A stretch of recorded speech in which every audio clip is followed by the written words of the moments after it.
Karibu Kasako Media. Nyota wa mziki wa pop Dua Lipa anaishtaki Samsung kwa ukiukaji wa chapa ya kibiashara, akidai kuwa kampuni hiyo ya Korea Kusini ilitumia picha nyota huyo kinyume cha sheria kutangaza mauzo ya televisheni ya Marekani.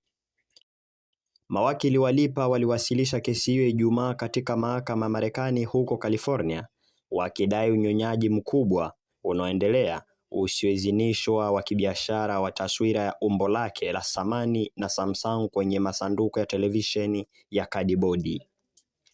Kampuni ya Samsung ilisema katika taarifa kwamba picha ya nyota huo wa pop ilitolewa na mshirika wa maudhui wa mtu mwingine kwa ajili ya huduma ya utiririshaji wa bure ya chapa hiyo Samsung TV Plus.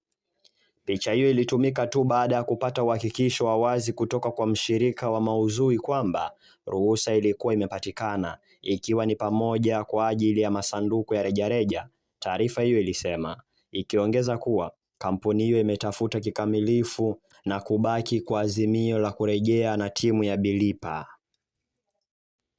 Karatasi za kisheria zilijumuisha picha ya kisanduku cha televisheni ya ubora wa juu. Skrini ya televisheni imejaa picha kadhaa, sehemu kubwa zaidi inayoonyesha uso wa Lipa. Picha hiyo yenye kichwa cha habari Dua Lipa backstage at Austin City Limits 2024 imesajiliwa na ofisi ya kimiliki ya Marekani na ni ya Lipa kulingana na kesi hiyo.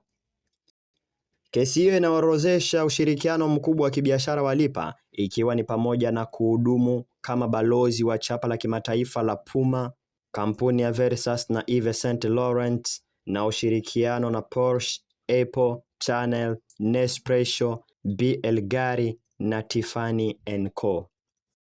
Bilipa ni mteuzi mkubwa katika ushirikiano wake wa kibiashara na amekuza chapa ya hali ya juu kupitia udhamini na uidhinishaji ulioandaliwa kwa uangalifu kulingana na kesi hiyo. Kwa mujibu wa mkakati huu wa makusudi, mlalamikaji angekubali kutoa leseni kwa jina lake, picha au mfano wake kuhusiana na uuzaji wa bidhaa zinazokiuka sheria. Kesi hiyo inaorodhesha makosa manne ya kiraia, ikiwa ni pamoja na ukiukaji wa haki ya utangazaji, ukiukaji wa kimiliki na uzinishaji wa uongo. Malalamiko hayo yanataka amri ya kudumu ya kutofanya kazi, tuzo isiyopungua dola milioni 15 kwa uharibifu halisi na uharibifu wa adhabu.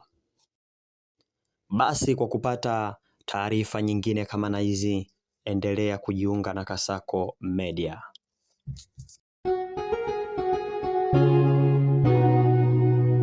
Kasako Media, tunaangazia maisha, tunaandika kesho.